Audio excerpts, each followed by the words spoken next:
All right, we're going to take our next step here in chapter 5. We're going to look at just the first half of lesson 5-6, graphing inequalities in two variables. That's just a fancy way of saying they're going to have an x value and a y value, so we can graph it on a coordinate plane. We're used to these having just one variable, and when we graph them, they're graphed on a number line, because a number line only has one direction, right? It can go, well, two directions, go left or right. But a coordinate plane, we can go up and down and left and right. So it needs two variables, and that's all it means. It's going to have an x and a y. So we're going to look at objective 1 today, graphing linear equalities on the coordinate plane. First thing we want to look at is just this idea of an inequality being a linear inequality which has two variables in it. So we're going to look at these sets of ordered pairs and decide which ones of these sets, if it's at least one, it may be more than one, which set of ordered pairs solve the inequality. Since we have an x and a y value in every ordered pair, right, we can just substitute these numbers in for x and y. So 6 times 3 plus 3 times 7 is greater than 12. That would be 18 plus 21 is greater than 12. 39 is greater than 12. Okay, that makes us happy. Whoops, 12. 39 is greater than 12. So this is true. How about 1 and 2? 6 times 1 plus 2 times 2. So that would be 3 times 2. Thank you. Goodness, I'm struggling today. So 3 times 2, so 6 plus 6 is greater than 12. 12 is greater than 12? That does not work, so we can't use that ordered pair. Okay? Now we've got 6 times 3 plus 3 times negative 1 is greater than 12. 18 plus negative 3, which would be minus 3, is greater than 12. 15 is greater than 12. 15 is greater than 12. So we like this one. That one works. All right, and then 6 times 4 plus 3 times negative 3 is greater than 12. That's 24 minus 9 is greater than 12. So 24 minus 9 is 15 is greater than 12. And we already know we like that number. We just got there a different way. Okay, so all of these three work to solve this inequality to make it true. This one does not. You'll have to do some of these today. All you got to do is substitute. You don't have to show necessarily every step, but show the substitution and show whether the final product or sum or whatever fits in the inequality. All right, now we're going to graph inequalities. And what we want to do is, and I forgot to put a slide in that has actually the steps from the book. I took the screenshot and then forgot to put it in the slides, but it had 3 steps, and the 3 steps are graph the boundary of the inequality. And the boundary of the inequality, we're going to set this equal to y. So we want to subtract 3x, which would leave us with negative y is less than negative 3x plus 2. Now, I don't like this being negative, so what do? Everything gets multiplied by negative 1. So y is, don't forget to flip the sign, greater than positive 3x. What happened there? Positive 3x minus 2. Somebody already said it. This looks like slope-intercept, right? We're used to slope-intercept having an equal sign. For the purpose of graphing the line that separates the boundaries of the inequality, we can treat this like it's an equal sign. So this is a slope-intercept equation. So the y-intercept is what? Negative 2. -2, and the slope is +3. So y-intercept is -2 right here, and the slope is up 1, 2, 3 over 1, up 1, 2, 3 over 1, down 1, 2, 3, left 1. Okay, so those dots there represent the line that we need to draw. However, when we graph inequalities on a number line, just on a number line, we have two different symbols that we use, right? And we had one symbol if it's greater than or less than, and a different symbol if it's got the equal sign. Same thing needs to hold true here. We had open and closed circles. We need an open and a closed line. And so what would an open line look like, do you think? A dashed line. Okay, well, you got ahead of me. Okay, if it does not have the equal sign, it needs to be a dashed line. And the dashed line means that numbers that fall on that line will not work for the equation or for the inequality.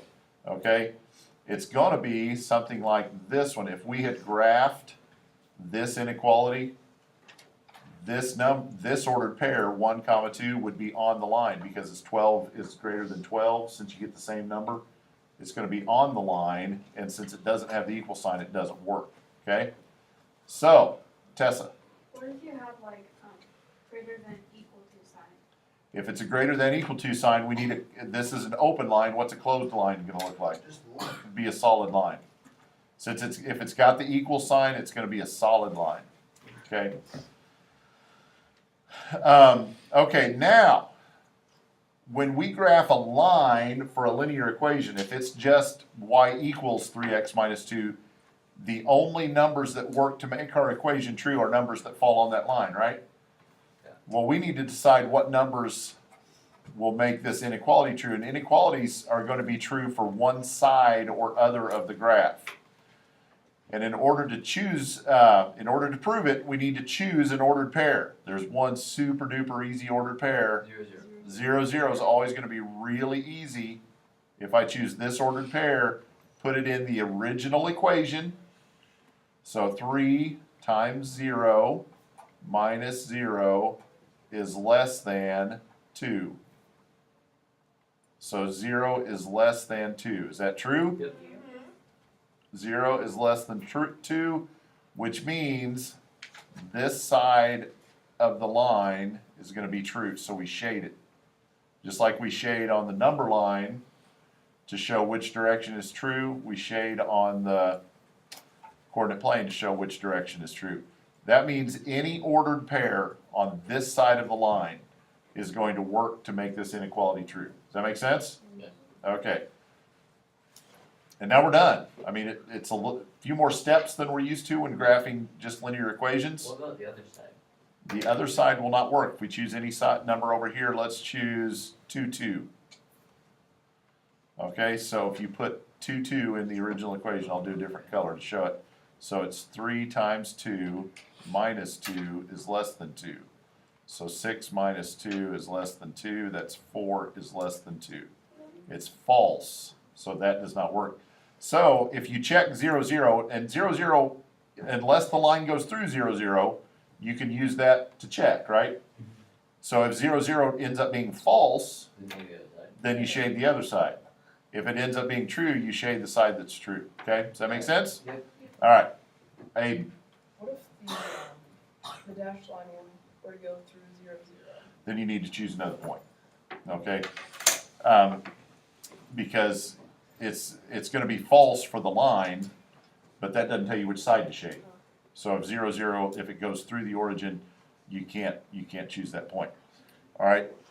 All right. So y is greater than 1/2 x plus 3. This is already in slope-intercept form. This is an easy one. So all we have to do is y-intercept is 3. Slope is 1 over 2.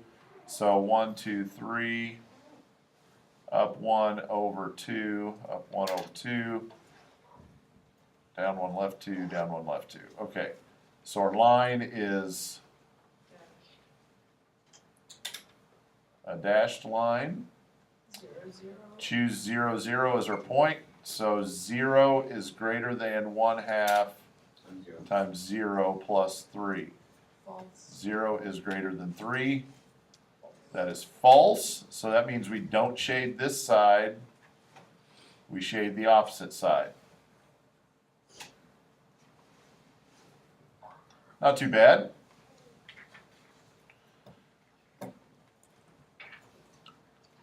All right, x minus 1 is greater than y.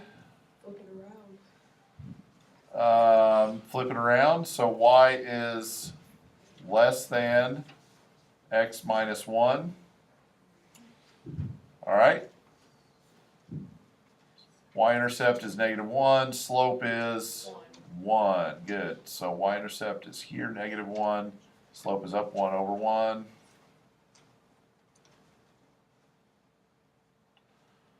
So actually I just do that and make that's my dotted line, right? That one's pretty easy. 0, 0. Choose 0, 0 as your point to check.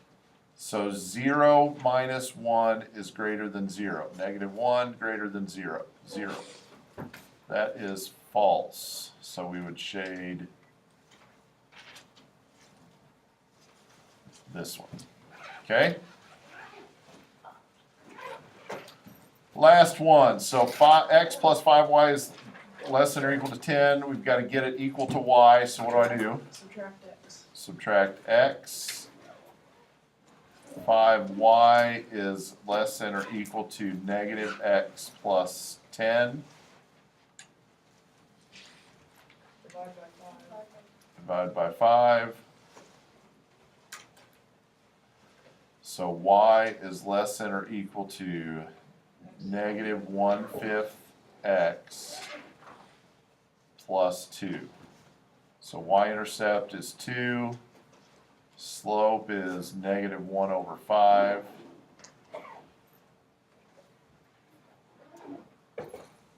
So that is up 1, left 5.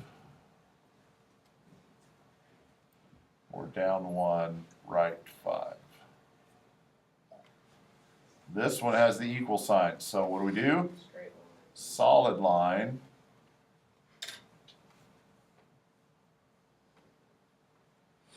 More or less, pretty close there. It has the equal sign. Choose point 0, 0. So 0 plus 5 times 0 is less than or equal to 10. 0 is less than or equal to 10. True. True. So we shade this side of the graph. Okay? Got it. All right. You have worksheet today. Only do the first 6 problems because the last half of the worksheet covers part 2 of the lesson that we'll do tomorrow.